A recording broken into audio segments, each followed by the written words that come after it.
comecei a fazer a autohemoterapia, a aplicar, ainda quando estudante de medicina, em 1943, quando eu entrei para a Faculdade de Medicina. Eu entrei para a Faculdade Nacional de Medicina, que era na Praia Vermelha. E meu pai era professor dessa mesma faculdade. E ele era também chefe da enfermaria da Santa Casa, e era cirurgião geral. E ele me mandava, primeiro me ensinou como tirar sangue e aplicar no músculo, e ele me mandava para casa de todo paciente que ele operava. Eu tinha que ir na véspera da internação na Casa de Saúde de São José, onde ele operava, aplicar no paciente 10 ml de sangue, e depois, 5 dias depois, ele não esperava cair a taxa zero não. Ele, 5 dias depois, eu fazia a mesma aplicação no paciente ainda internado, porque naquele tempo as internações duravam em média uma semana. O que eu não sei é como é que ele tinha coragem de operar, eu auxiliando, porque eu só sabia era segurar os instrumentos e mais nada. Eu acho que ele operava era sozinho, porque o que eu sabia era apenas segurar os instrumentos, mais nada. O que eu tinha aprendido, a única coisa era aplicar sangue, tirar sangue da veia e aplicar no músculo, mais nada. E nunca houve problema nenhum. E ele teve com isso uma das taxas menores que eu já vi até hoje de infecção hospitalar.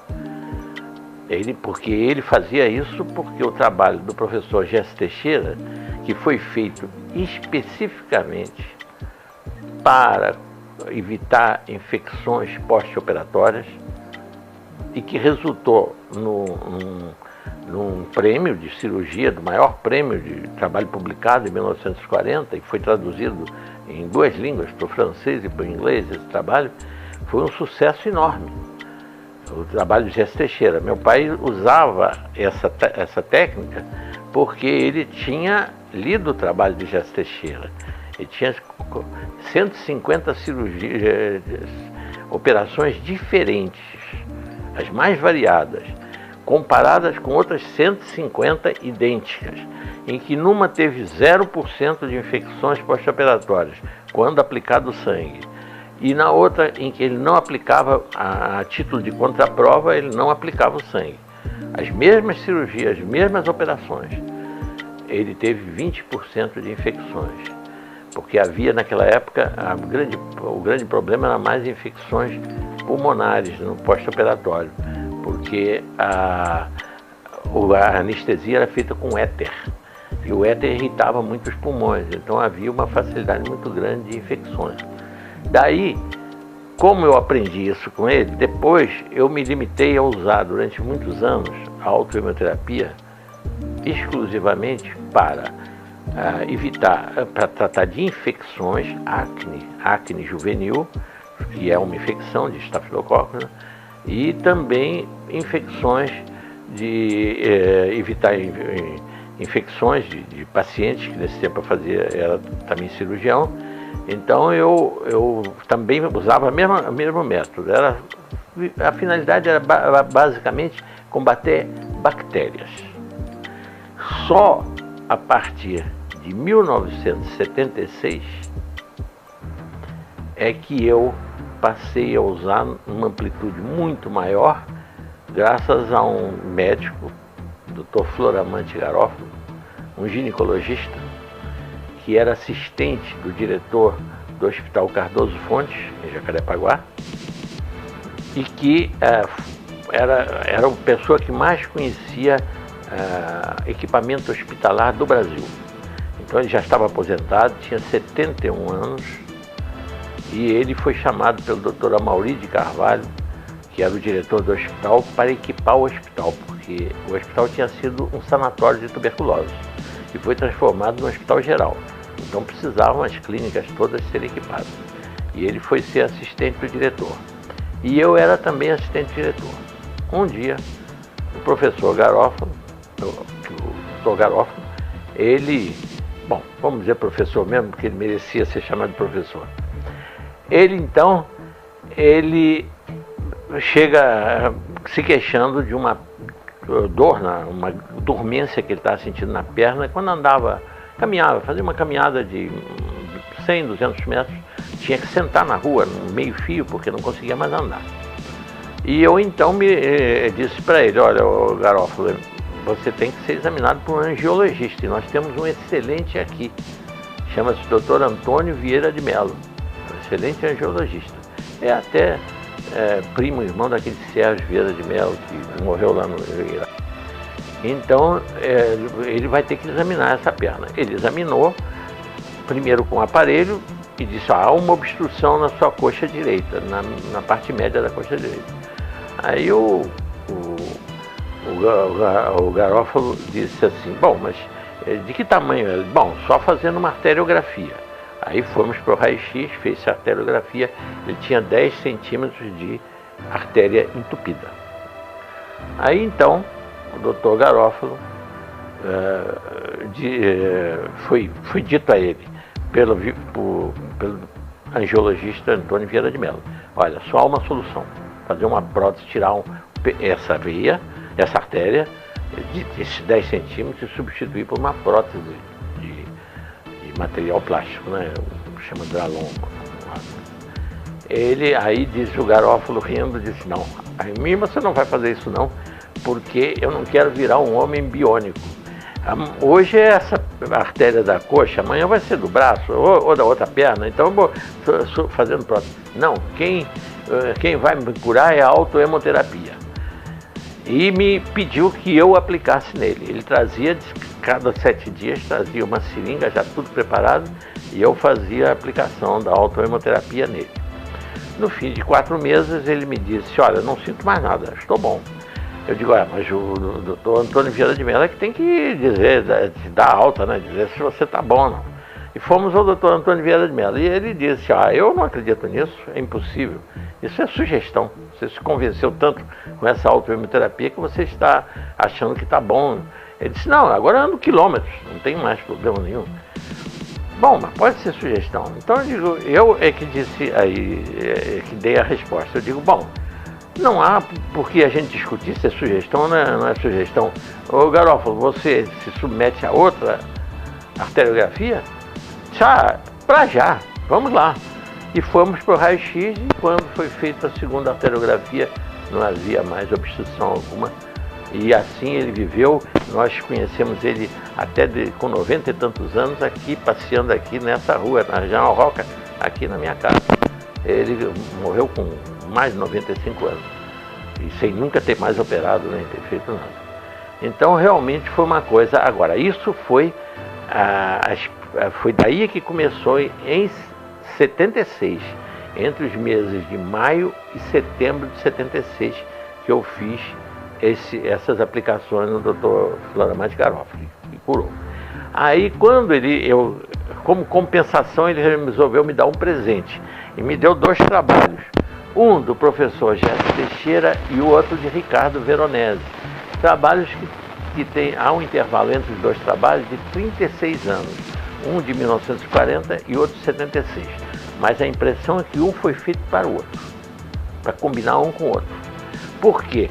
Porque enquanto esse se limitava à ação da autohemoterapia em evitar infecções pós-operatórias, neste aqui do professor Ricardo Veronese, que é professor da Universidade de Santos,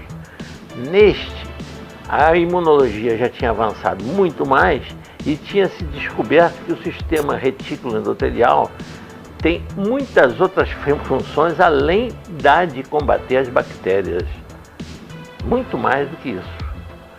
E a essência daquilo é simplesmente, em poucos minutos dá para a gente ler isso aí. O que fazem os macrófagos?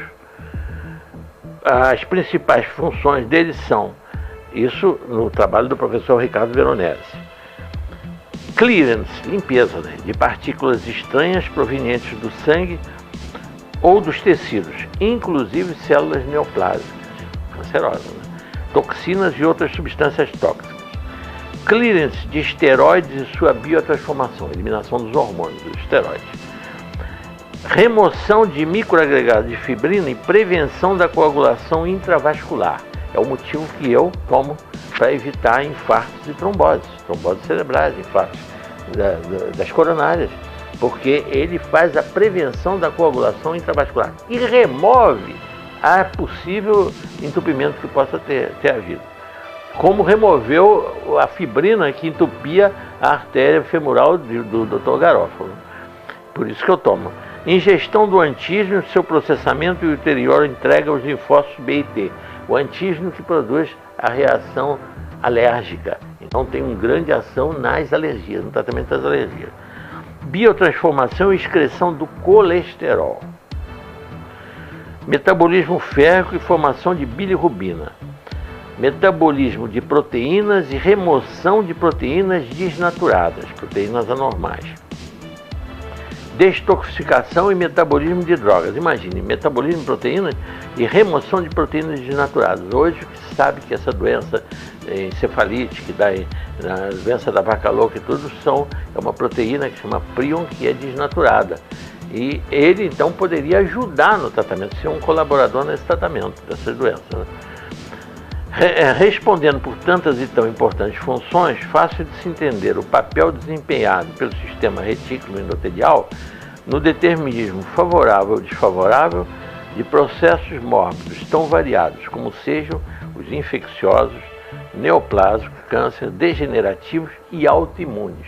Foi aí que eu vou contar depois um caso onde comecei com tratamento de doença autoimune. Muito bem.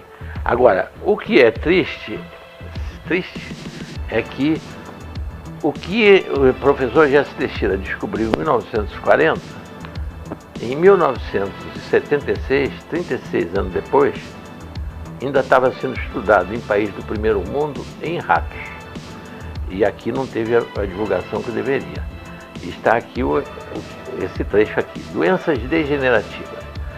O sistema retículo endotelial exerce papel importante na homeostase, quer dizer, manter o organismo saudável, inclusive dos lípides, das gorduras. Dessa maneira, tem-se demonstrado em animais que o sistema retículo endotelial está implicado na produção e excreção do colesterol, quer endógeno como exógeno. Conclui-se daí que a hipercolesterolemia e talvez a aterosclerose, processo degenerativo das artérias que vão endurecendo, dependem do perfeito funcionamento do sistema retículo endotelial, podendo ser reduzida a taxa do colesterol sanguíneo através da imunoestimulação do sistema, conforme experiências realizadas em ratos na Universidade do Tennessee. Quer dizer, enquanto em 40 no Brasil o professor Jesse Teixeira descobriu em ser humano como estimular o sistema retículo endotelial, em 76, 36 anos depois, nos Estados Unidos, no Tennessee, estava se estudando em ratos, né? Estamos realizando experiências de tal sentido no serviço do professor Luiz Vedecur em São Paulo. Quer dizer, então, a autohemoterapia é um recurso de enorme valor, porque com essa amplitude que o avanço da imunologia deu, porque antes realmente só se sabia que combatia infecções. Eu só usava, por exemplo, para reduzir o tempo de cura, por exemplo, de uma pneumonia. Dava o antibiótico e usava simultaneamente a autohemoterapia. Com isso, eu conseguia reduzir, primeiro, a quantidade de antibióticos, que a pessoa não precisava tomar tanto antibiótico, e o tempo de cura se acelerava, porque o antibiótico fazia uma parte, quer dizer, paralisava a reprodução dos micro-organismos, dos micróbios, e a autohemoterapia estimulava os macrófagos a devorar esses micróbios. Então, complementava a ação um do outro. E com isso eu tive um resultado muito bom em doenças, em pneumonias até duplas, graves e tudo, conseguia resolver os problemas, associando os dois recursos. Um que paralisava a reprodução, porque muita gente pensa que antibiótico é bactericida. Não, o antibiótico não mata a bactéria, ela só paralisa a reprodução das bactérias. Quem mata a bactéria é o nosso sistema imunológico, ele é que completa o trabalho do antibiótico. O antibiótico dá chance dele se ativar e vencer a infecção. Curta, comente o que achou e compartilhe com quem está sofrendo. Inscreva-se aqui e seja bem-vindo. Ative o sininho e receba as notificações dos próximos vídeos, que irei postar aqui.